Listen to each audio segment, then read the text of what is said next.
Hi friends, ఇక్కడ చూడండి మా రాయలసీమ స్టైల్లో ఇలా అయితే మేము గోధుమ రవ్వతో ఉప్మా అయితే ఇలా చేసుకుంటామండి. చాలా బాగుంటుంది. మీరు కూడా ఒకసారి ట్రై చేయండి. ఇప్పుడైతే నేను అన్నీ అలా కట్ చేసి అయితే పెట్టుకున్నానండి. ఒక ఆనియన్, ఒక టమోటా ఎర్రగా పండినదే, 3 లేదా పచ్చిమిర్చి, కొంచెం జీడిపప్పు, ఇవి కొద్దిగా కరివేపాకు, ఇవన్నీ పక్కన ప్లేట్లు అయితే పెట్టేసుకున్నానండి. ఇప్పుడైతే వీటికి పోపు అయితే పెట్టుకుంటున్నాను.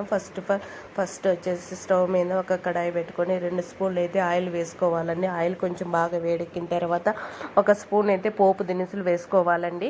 పోపు దినుసులు అనేది కొంచెం వేగినాక మనము శనగకాయ పప్పులు అనేటివి వేసుకోవాలండి. అవి శనగకాయ పప్పులు మన ఇష్టం అండి, వేసుకోవచ్చు వేసుకోకపోవచ్చు. అది కంపల్సరీ వేసుకోవాల్సిన అంత రూల్ ఏం అవసరం లేదు, మన ఇష్టం బట్టి. ఇప్పుడైతే శనగకాయ పప్పులు నేను కొద్దిగా వేసినానండి. అవి కొంచెం బాగా వేగాలండి.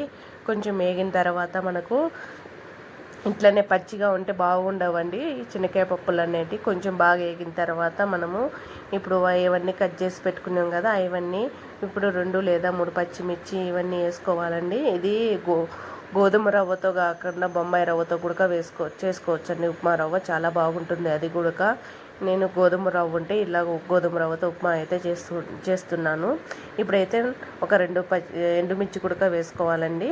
ఎండుమిర్చి వేసుకున్నాక ఒక ఆనియన్ అయితే సన్నగా పొడుగ్గా కట్ చేసుకొని వేసుకుందాము. అలాగే 2 లేదా 3 పచ్చిమిర్చి సన్నగా కట్ చేసుకొని వేసుకుందాం. అలాగే కొద్దిగా కరివేపాకు వేసుకొని ఇవన్నీ కొంచెం బాగా వేగాలండి. ఆనియన్స్ కొంచెం బాగా వేగిన దాకా ఇలా మిక్స్ చేసి కలిపుకుంటూ ఉండాలండి. అలాగా ఇప్పుడు చూడండి, అలాగా కొంచెం బాగా వేగిన తర్వాత ఇప్పుడు వాటిలో కొంచెం జీడిపప్పు వేసుకుందామండి. జీడిపప్పు కూడా ఆప్షనల్ అండి, వేసుకోవచ్చు. మన దగ్గర లేకపోయినా ఏం కాదు, వేయకుండా ఏం బాగుంటుంది, వేస్తే బాగుంటుందండి, రూల్ కాదు.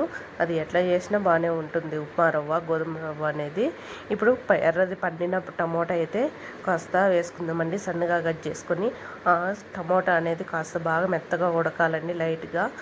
అట్లా బాగా ఉడికిన తర్వాత మనము ఇందులో కొద్దిగా పసుపైన వేసుకోవచ్చండి. ఒక చిటికెడు నేనైతే కొద్దిగా పసుపు అయితే వేసినానండి. కొద్దిగా పసుపు వేసి కొంచెం బాగా వేగనిస్తానండి.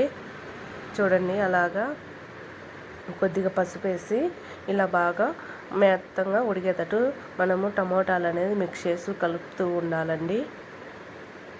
చూడండి, అలాగా బాగా కలుపుకుంటూ ఉంటే సరిపోతుంది. ఇప్పుడు మనము వీటికి తొందరగా ఉడకాలంటే కాస్త మూత పెట్టేసుకుందామండి. ఇలా మూత పెట్టేసి 5 నిమిషాల తర్వాత మూత తీసేయండి. ఇప్పుడు చూడండి, మూత తీసేసినాం కదా, అలాగా మనము కలుపుకుంటూ ఉంటే ఇప్పుడు చూడండి టమోటా అనేది కాస్త ఉడికింది కదా, ఆ మాత్రం సరిపోతుంది ఉడికితే. ఇప్పుడైతే మనము ఇప్పుడు వాటర్ పోసుకుందామండి. 1 గ్లాసు రవ్వకి, గోధుమ రవ్వకి నేను 3 గ్లాసులు అయితే నీళ్ళు పోస్తున్నానండి. ఇట్లా బాగా వేగిన తర్వాత నీళ్ళైతే పోసుకోవాలండి. చూడండి, వీటిల్లో ఇంకా కొత్తిమీర కానీ ఉంటే వేసుకోవచ్చు లాస్ట్లో. కొత్తిమీర నా దగ్గర లేదు కాబట్టి వేయలేదు. ఇట్లా మనము ఉప్మా రవ్వ అనేది ఇట్లా గోధుమ రవ్వతో తింటే మనం లావుగా ఉండేవాళ్ళు కొంచెం లావుగా తగ్గుతారంట. చాలా బాగుంటుంది ఇట్లా గోధుమ రవ్వతో ఉప్మా రవ్వ. ఇప్పుడు చూడండి, నేనైతే 3 గ్లాసులు వాటర్ పోస్తున్నా 1 గ్లాస్కి గోధుమ రవ్వకి. ఇప్పుడు చూడండి 3 గ్లాసులు పోసినా కదా. ఇప్పుడు కొద్దిగా కల్లుప్పు అయితే వేసుకోవాలండి. మనకు ఇట్లా నీళ్ళు పోసుకొని ఒకసారి తిప్పుకున్న తర్వాత కొద్దిగా కల్లుప్పు అయితే వేసుకుందామండి. ఇట్లా బాగా తిప్పుకుంటే సరిపోతుంది. ఇప్పుడు కాస్త కల్లుప్పు అయితే వేసుకుందాము.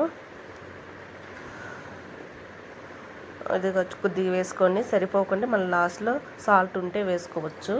ఇప్పుడు ఉప్పు వేసిన తర్వాత ఉప్పు బాగా కరగాలి కదా, ఒక 2 నిమిషాలు అలాగా తిప్పుకుంటూ ఉంటే సరిపోతుంది.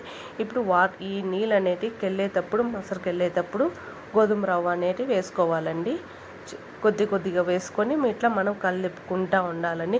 ఒకేసారి పోస్తేననుకో వంటలు కట్టుకుంటుందండి. అట్లా కాకుండా కొద్దిగా పోసుకుంటా ఇట్లా మనం తిప్పుకుంటూ ఉండాలా. ఒక పక్క ఇట్లా ఒక పక్క పోసుకుంటూ తిప్పుకుంటూ ఉంటే సరిపోతుంది. అప్పుడు వంటలు కట్టకుండా చాలా బాగుంటుంది. అట్లా చూడండి, అంతా పోసినాం కదా, అట్లాగనే ఒక 5 నిమిషాలు అలాగనే తిప్పుకుంటూ ఉంటే సరిపోతుంది. బాగా మిక్స్ చేసి తిప్పుకుంటూ ఉంటే సరిపోతుందండి. చూడండి, అలాగా ఈ వాటర్ కొంచెం వెళ్ళిపోయేదాకా మనము బాగా తిప్పుకుంటూ ఉండాలా. ఇదో చూడండి, ఎలా ఉందో ఇట బాగా కలిపుకుంటా ఉంటే సరిపోతుంది. ఇది కొంచెం లూజ్గా ఉంది కదా, బాగా గట్టిపడేలాగా ఉప్మా అనేది బాగా కలిపుకుంటా ఉండాలా. మీడియంలో పెట్టేసుకొని మంట అనేది ఇట్లా కలిపుకుంటా ఉంటే సరిపోతుందండి. ఇదిగో చూడండి, ఇప్పుడు బాగా కాస్త గట్టిపడింది కదా, ఇదిగో చూడండి కాస్తంగా బాగా గట్టిపడింది కదా. ఇప్పటికి ఇప్పుడు కావాలనుకుంటే మనం ఇది ఉప్మా అనేది వేడివేడిగా ఉన్నప్పుడు తింటేనే బాగుంటుందండి. చల్లంగా పోయినాక తినలేము సరిగ్గా, వేడి మీదనే తింటే బాగుంటుంది ఉప్మా రవ్వ. ఇప్పుడు చూడండి బాగా ఎంత బాగా మెత్తగా ఉందో, అలాగే గట్టిగా ఉంది కదా, కాస్త బాగా గట్టిగా ఉంది కదా. అంతేనండి, ఉప్మా రవ్వ అనేది రెడీ అయిందండి. నా ఛానల్ కనుక నచ్చినట్లయితే లైక్ చేయండి, షేర్ చేయండి, సబ్స్క్రైబ్ చేయండి. ఓకేనా ఫ్రెండ్స్, మరి బాయ్.